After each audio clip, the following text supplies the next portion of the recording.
காதணி விழாவில் பங்கேற்க தஞ்சை மாவட்டம் பேராவூரணிக்கு சென்ற வேளாண் துறை அமைச்சரின் கார் விபத்துக்குள்ளான சம்பவம் பரபரப்பை ஏற்படுத்தியுள்ள நிலையில் லேசான காயத்துடன் அவர் உயிர் தப்பினார்.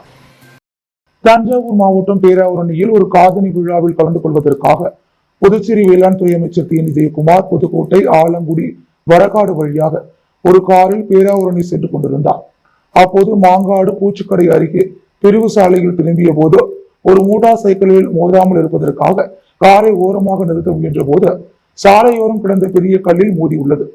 கார் மோதிய சத்தம் பயங்கரமாக கேட்டதை அடுத்து பொதுமக்கள் ஓடி சென்று பார்த்த பொழுது கார் முன்பக்கம் முற்றிலும் சேதமடைந்து காணப்பட்டது. காரில் இருந்த புதுச்சேரி அமைச்சர் தேனி ஜெயக்குமார், கார் ஓட்டுநர் இருவருக்கும் லேசான காயத்துடன் உயிர் தப்பினர். அமைச்சரின் பாதுகாவலருக்கும் காயம் ஏற்பட்டுள்ளது.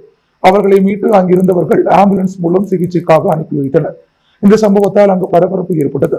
இந்த நிலையில் அமைச்சர் மேல் சிகிச்சைக்காக சென்னையில் உள்ள தனியார் மருத்துவமனைக்கு கொண்டு செல்லப்பட்டு அங்கு சிகிச்சை பெற்று வருகிறார். வரும் வழியில் அவரை முதலமைச்சர் ரங்கசாமி பார்த்து நலம் விசாரித்தார். ஆக்கிரமிப்பாளர்களிடமிருந்து துணைநிலை ஆளுநர் மாளிகையை பாதுகாக்க வேண்டும் எனவும் கையூட்டு பெற்றுக் கொண்டு பத்திரப்பதிவு செய்யும் மாவட்ட பதிவாளர் மீது நடவடிக்கை எடுக்க கோரி சட்டமன்ற உறுப்பினர் நேரு தலைமையில் சமூக அமைப்பினர் பத்திரப்பதிவுத்துறை அலுவலகத்தை முற்றுகையிட்டு போராட்டத்தில் ஈடுபட்டனர்.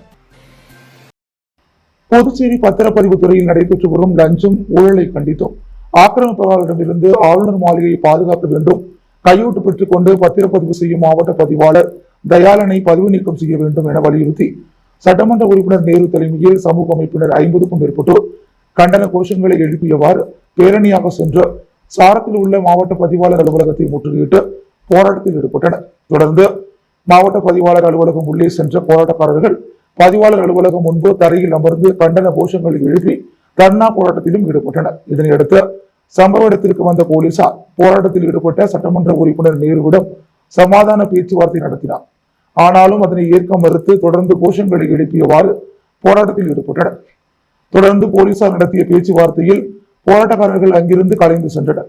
பத்திரப்பதிவுத்துறை அலுவலகத்தில் 1 மணி நேரத்திற்கு மேலாக நடைபெற்ற போராட்டத்தால் பணிகள் பாதிக்கப்பட்டதோடு பொதுமக்களும் பாதிக்கப்பட்டனர். தொடர்ந்து செய்தியாளர்களிடம் பேசிய சட்டமன்ற உறுப்பினர் நேரு, மாவட்ட பதிவாளர் தயாளனுக்கு எதிராக பல்வேறு புகார்கள் கொடுத்தும் இதுவரை எந்தவித நடவடிக்கையும் எடுக்கவில்லை. முதற்கட்டமாக பத்திரப்பதிவு அலுவலகத்தை முற்றுகையிட்டு போராட்டத்தில் ஈடுபட்டுள்ளோம். தொடர்ந்து பதிவாளரை பணி நீக்கம் செய்யும் வரை தங்களது போராட்டம் தொடரும் என்றார். மணவெளி சட்டமன்ற தொகுதி தானாம்பாளையம், மூகாம்பிகை நகர் மற்றும் மருது சுந்தராம்பாள் நகர் ஆகிய பகுதிகளில் 35 லட்சம் ரூபாய் திட்ட மதிப்பீட்டில் புதிய தார் சாலை அமைப்பதற்கான பணிகளை சட்டப்பேரவைத் தலைவர் செல்வம் தொடங்கி வைத்தார்.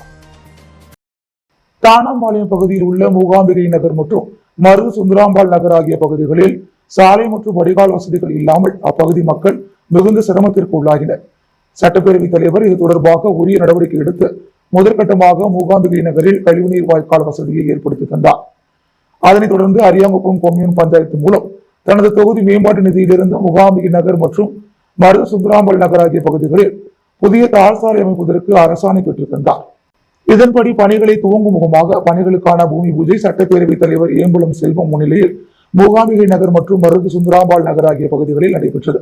இந்நிகழ்ச்சியில் அரியாங்குப்பம் கொம்யூன் பஞ்சாயத்து ஆணையர் ரமேஷ், உதவி பொறியாளர் நாகராஜ், இளநிலை பொறியாளர் அகிலன் மற்றும் அப்பகுதி முக்கிய பிரமுகர்கள் கிருஷ்ணமூர்த்தி ரெட்டியார், முன்னாள் பஞ்சாயத்து தலைவர் ராஜா, ஞானசேகர், சக்திவேல், திருமால், கோகுலகிருஷ்ணன், பழனி மற்றும் பெண்கள் உள்ளிட்ட அப்பகுதி பொதுமக்கள் கலந்து கொண்டனர்.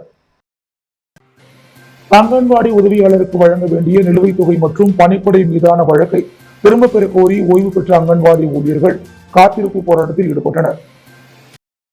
புதுச்சேரி ஓய்வு பெற்ற அங்கன்வாடி பணியாளர்கள் நலச்சங்கம் சார்பில் ஓய்வு பெற்ற அங்கன்வாடி பணியாளர்களில் ஏற்றுக்கொண்ட கோரிக்கைகளை நிறைவேற்ற வலியுறுத்தி நடேசன் நகரில் உள்ள மகளிர் மற்றும் மாற்றுத்திறனாளிகள் கழக நிர்வாகம் முன்பு இன்று காத்திருப்பு போராட்டம் நடைபெற்றது. ஓய்வு பெற்ற அங்கன்வாடி பணியாளர்களுக்கு சட்டப்படி கிடைக்க வேண்டிய பணிப்படை மற்றும் 6வது ஊதிய குழு பரிந்துரைப்படி அங்கன்வாடி உதவியாளர்களுக்கு வழங்க வேண்டிய 50% ஊதிய நிலுவை மற்றும் ஓராண்டிற்கு மேலாக வழங்கப்படாமல் உள்ள முதியோர் ஓய்வூதிய தொகை உள்ளிட்ட கோரிக்கைகளை நிறைவேற்ற வலியுறுத்தியும் மேலும் பணிப்படை மீதான வழக்கை திரும்ப பெற கோரியும் இந்த காத்திருப்பு போராட்டம் நடைபெற்றது. இப்போராட்டத்திற்கு ராதாகிருஷ்ணன் தலைமை தாங்கினார். தலைவி மண்ணாங்கட்டி, அரசு ஊழியர் சம்மேளனத்தை சேர்ந்த பிரேமதாசன், ரவிச்சந்திரன், ராதாகிருஷ்ணன், முனுசாமி, வானவரம்பன், நிரந்தர செய்தி தொடர்பாளர் கலைமாமணி டாக்டர் நமச்சிவாயம் ஆகியோர் முன்னிலை வகித்தனர். போராட்டத்தில் நூர் பிவி, ருக்குமணி, தேவா, ரேவத், தனலட்சுமி, சுசீலா, ரொசாலின் உள்ளிட்டோர் கலந்து கொண்டனர். பாஜக நியமன சட்டமன்ற உறுப்பினர் அசோக் பாபு பிறந்த நாளை முன்னிட்டு அருள்மிகு மணக்குள விநாயகர் கோவிலில் தங்கத்தேர் இழுத்து சிறப்பு வழிபாடு நடத்தப்பட்டது. தொடர்ந்து முதலியார்பேட்டை தொகுதியில் 300க்கும் மேற்பட்டவர்களுக்கு சிக்கன் பிரியாணி வழங்கப்பட்டது. பாஜக நியமன சட்டமன்ற உறுப்பினர் அசோக் பாபு பிறந்த நாள் விழா முதலியார்பேட்டை தொகுதி முழுவதும் வெகு விமர்சையாக நலத்திட்ட உதவிகள் வழங்கி கொண்டாடப்பட்டது. இதன் தொடர்ச்சியாக அருள்மிகு மணக்குள விநாயகர் கோவிலில் தங்கத்தேர் இழுத்து சிறப்பு வழிபாடு நடத்தப்பட்டது. இதனையடுத்து உளுந்தைக்கீரப்பாளையம் சக்திவேல் வருமானந்தா சித்தர் ஆலயத்திலும் முதலியார்பேட்டை கங்கையம்மன் ஆலயத்திலும் நிர்வாகிகள் சார்பில் சிறப்பு பூஜை செய்யப்பட்டது. இதில் சட்டமன்ற உறுப்பினர் அசோக் பாபு கலந்து கொண்டு சிறப்பு தரிசனம் செய்தார். இதனைத் தொடர்ந்து முதலியார்பேட்டை தபால் நிலையம் அருகே பாஜக நிர்வாகி ராஜ் வார தலைமையில் 300க்கும் மேற்பட்டவர்களுக்கு சிக்கன் 65 உடன் சிக்கன் பிரியாணி வழங்கி கொண்டாடப்பட்டது. இந்நிகழ்ச்சியில் பாஜக தொகுதி தலைவர் விஜயகுமார், பாஜக பிரமுகர் சின்னத்தம்பி என்கின்ற நடராஜன் உள்ளிட்ட பாஜகவை சேர்ந்த அனைத்து பிரிவு நிர்வாகிகள் மற்றும் மகளிர் அணி, இளைஞர் அணி நிர்வாகிகள் என அனைவரும் திரளாக கலந்து கொண்டனர்.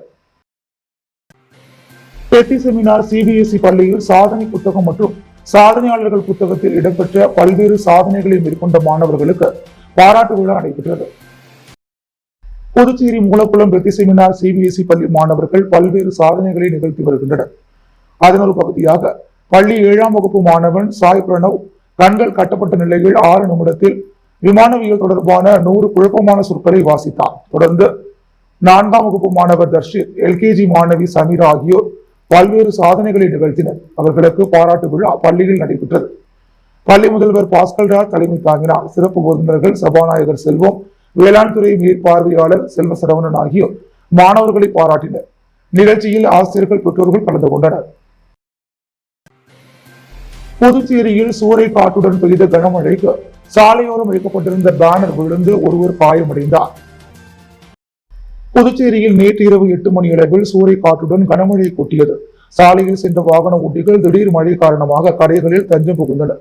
கனமழை காரணமாக புதுச்சேரியில் பல இடங்களில் மின்சாரம் துண்டிக்கப்பட்டது. மரப்பாலம் சந்திப்பு பகுதியில் முன்னாள் கவுன்சிலருக்கு பிறந்த நாள் வாழ்த்து தெரிவித்து சாலையோரம் வைக்கப்பட்ட பேனர்கள் அடியோடு சாய்ந்து அவ்வழியாக சென்ற சில வாகன ஓட்டிகள் மீது விழுந்தது. இதில் அரியாங்குப்பம் பகுதியைச் சேர்ந்த சரத்ராஜ் வயது 30 என்பவரது மீது பேனர் விழுந்ததில் படுகாயமடைந்தார். அவரது இருசக்கர வாகனம் சேதமடைந்தது. பலத்த காயத்துடன் உயிர் தப்பிய அவரை அங்கிருந்தவர்கள் மீட்டு அரசு மருத்துவமனைக்கு அனுப்பினர். தகவல் அறிந்த முதலியார்பேட்டை போலீசார் சம்பவ இடத்திற்கு சென்று சாலையில் விழுந்த பேனர்களை அகற்றினர்.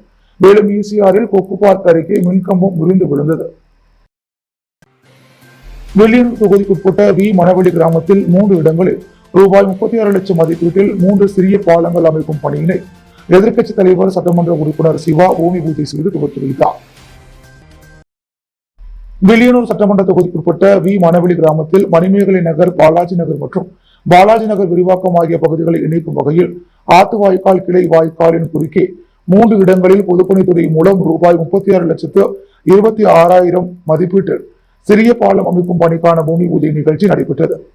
இதில் சட்டமன்ற எதிர்க்கட்சி தலைவரும் தொகுதியின் சட்டமன்ற உறுப்பினருமான சிவா கலந்து கொண்டு பூமி பூஜை செய்து பணியினை தொடங்கி வைத்தார். இந்நிகழ்ச்சியில் பொதுப்பணித்துறை நீர்ப்பாசன கூட்ட செயற்பொறியாளர் ராதாகிருஷ்ணன், உதவி பொறியாளர் மதிவாணன், இளநிலை பொறியாளர் சங்கர் மற்றும் திமுக நிர்வாகிகள், ஊர் முக்கியஸ்தர்கள் பலர் கலந்து கொண்டனர்.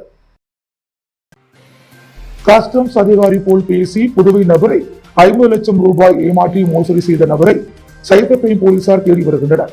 மேலும் விழிப்புடன் இருக்க பொதுமக்களுக்கு சைபர் கிரைம் போலீசார் எச்சரிக்கை விடுத்துள்ளனர்.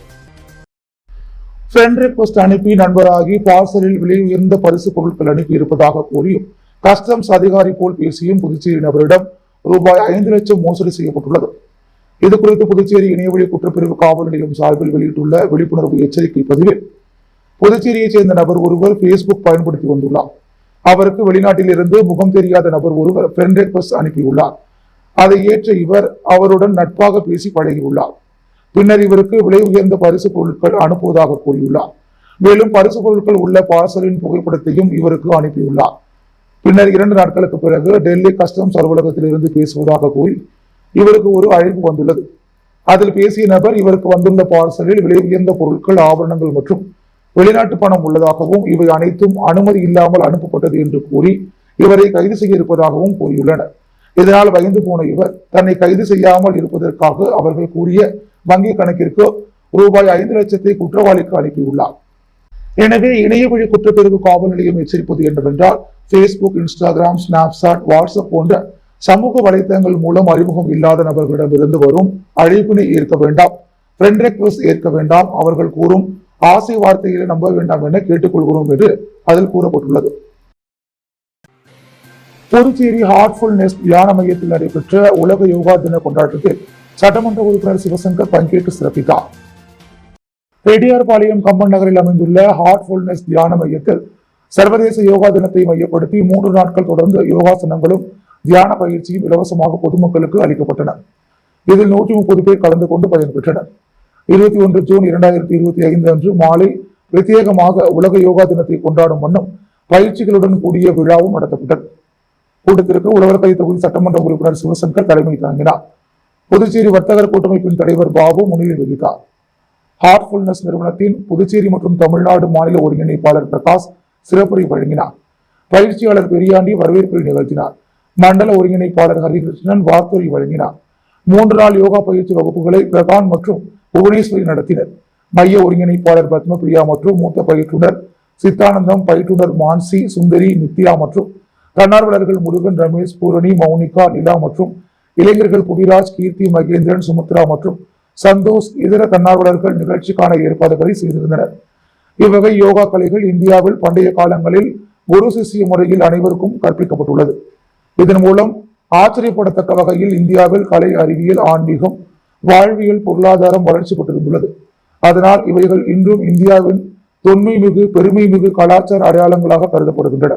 இவைகளை நிகழ்காலத்தில் மக்களிடையே கொண்டு செல்ல ஹார்ட்ஃபுல்னஸ் தியான மையத்தில் வாரத்தில் 3 நாட்கள் யோகாசன பயிற்சிகள் கற்றுத்தரப்படுகின்றன. ஆன்மீகத்தில் விருப்பமுள்ள அனைவருமே இப்பயிற்சிகளை கட்டணம் எதுவுமின்றி கற்றுக்கொள்ளலாம். இந்திய தொழில் கூட்டமைப்பு புதுச்சேரி யங் இந்தியன்ஸ் மற்றும் சாந்தி கல்வி அறக்கட்டளை சார்பில் பீஸ்மா ஹண்ட் நிகழ்ச்சி கோணாங்குப்பத்தில் நடைபெற்றது. இந்திய தொழில் கூட்டமைப்பின் புதுச்சேரி யங் இந்தியன்ஸ் மற்றும் சாந்தி கல்வி அறக்கட்டளை இணைந்த பீஸ்மா ஹண்ட் என்ற தலைப்பில் கிராமப்புற குழந்தைகளிடம் உள்ள திறமைகளை கண்டறியும் நிகழ்ச்சியை நடத்தி வருகின்றனர். அதன்படி 2ஆம் ஆண்டு துவக்க நிகழ்ச்சி கோணாங்குப்பம் ஸ்டான்போர்ட் பொதுப்பள்ளியில் நடைபெற்றது. நிகழ்ச்சியில் சிறப்பு விருந்தினராக ஆரோவில் இசையம்பள்ளம் பள்ளியைச் சேர்ந்த சஞ்சீவ் ரங்கநாதன், இந்திய தொழில் கூட்டமைப்பு புதுச்சேரி தலைவர் Natarajan, SP Maran, young Indian chairman Raghunandan, Ganapathi ஆகியோர் பங்கேற்று துவக்கி வைத்தனர். நிகழ்ச்சியில் கிராமப்புற குழந்தைகளின் ஓவிய திறமை, காகித கைவினை திறமை, சிக்கல்களை கையாளும் திறமை, டெரகோட்டா கைவினை திறமை, தகவல்களை பரிமாறும் திறமை, ரோபோட்டிக்ஸ் மற்றும் உடற்தகுதி தேர்வு ஆகிய பிரிவுகளில் பரிசோதனை செய்யப்பட்டது. இதில் 300க்கும் மேற்பட்ட குழந்தைகள் கலந்து கொண்டனர். உப்பளம் தொகுதியில் மதில் சுவர் மற்றும் மழைநீர் வடிகால் அமைக்கும் பணிகளை சட்டமன்ற உறுப்பினர் அனிபால் கினடி தொடங்கி வைத்தார். புதுச்சேரி நகராட்சிக்குட்பட்ட உப்பளம் தொகுதியில் அமைந்துள்ள இந்திரா காந்தி விளையாட்டு அரங்கத்தின் கிழக்கு பக்கம் பெரிய வாய்க்காலை ஒட்டி அமைந்துள்ள 36 மீட்டர் நீளமுடைய சேதமடைந்த மதில்சுவர் பகுதியை மீண்டும் அமைக்கும் பணியும், ராஜீவ்காந்தி உள் விளையாட்டு அரங்கின் முன்புறம் தேங்கும் மழைநீரை வெளியேற்ற யூ வடிவ வடிகால் அமைக்கும் பணிகளையும் தொகுதி சட்டமன்ற உறுப்பினர் அனிபால் கினடி பூமி பூஜை செய்து தொடங்கி வைத்தார். நிகழ்ச்சியில் பொதுப்பணித்துறை சிறப்பு கட்டிடங்கள் கோட்டம் 2 செயற்பொறியாளர் பக்தவச்சலம், கல்வித்துறையின் இணை இயக்குநர் வைத்தியநாதன், உதவி பொறியாளர் விக்டோரியா, இளநிலை பொறியாளர் மதினா பேகம், கட்டிட ஒப்பந்ததாரர்கள் ராஜா, பரிணாமன் உள்ளிட்டோர் கலந்து கொண்டனர். சட்டமன்ற உறுப்பினர் லட்சுமிகாந்தன் பிறந்த நாளை முன்னிட்டு பெண்கள் வாழ்வுரிமை இயக்க தலைவி சத்யா முதியோர் இல்லத்தின் நலத்திட்ட உதவிகள் மற்றும் அன்னதானம் வழங்கினார். ஏம்பலம் தொகுதி சட்டமன்ற உறுப்பினர் லட்சுமிகாந்தன் பிறந்த நாளை முன்னிட்டு பல்வேறு பகுதிகளில் நலத்திட்ட உதவிகள் மற்றும் அன்னதானம் வழங்கும் நிகழ்ச்சிகள் நடைபெற்று வருகின்றன. அதன் ஒரு பகுதியாக முள்ளோடு எடுத்த சின்ன கங்கனாமுகத்தில் உள்ள லிட்டில் டிராப்ஸ் முதியோர் இல்லத்தில் ஏம்பலம் தொகுதி பெண்கள் வாழ்வுரிமை இயக்க தலைவி சத்யா ஏற்பாட்டில் அன்னதானம் மற்றும் நலத்திட்ட உதவிகள் வழங்கும் நிகழ்ச்சி நடைபெற்றது. இதில் சிறப்பு அழைப்பாளராக சட்டமன்ற உறுப்பினர் லட்சுமிகாந்தன் கலந்து கொண்டு கேக் வெட்டி முதியோர்களுக்கு அன்னதானம் வழங்கி முதியோர் இல்லத்திற்கு அரிசி உள்ளிட்ட அத்தியாவசிய பொருட்களை வழங்கினார். முன்னதாக பெண்கள் வாழ்வுரிமை இயக்கத்தின் சார்பில் சட்டமன்ற உறுப்பினருக்கு பொன்னாடை போர்த்தி மாலை அணிவித்து மரியாதை செய்யப்பட்டது. இந்நிகழ்ச்சியில் மக்கள் வாழ்வுரிமை இயக்க தலைவரும் ஏம்பலம் தொகுதி என்ஆர் காங்கிரஸ் பிரமுகருமான ஜெகநாதன் மற்றும் பெண்கள் வாழ்வுரிமை இயக்கத்தினர் மற்றும் என்ஆர் காங்கிரஸ் கட்சியினர் கலந்து கொண்டனர். புதுவையின் அன்றாட நிகழ்வுகளை காண பாண்டி ஹெட்லைன்ஸ் யூடியூப் சேனலை சப்ஸ்கிரைப் பண்ணுங்க. தொடர்ந்து எங்களுடன் இணைந்திருக்க பக்கத்தில் உள்ள பெல் பட்டனை பிரஸ் பண்ணுங்க, லைக் பண்ணுங்க, ஷேர் பண்ணுங்க. என்றும் உங்களுடன் பாண்டி ஹெட்லைன்ஸ்.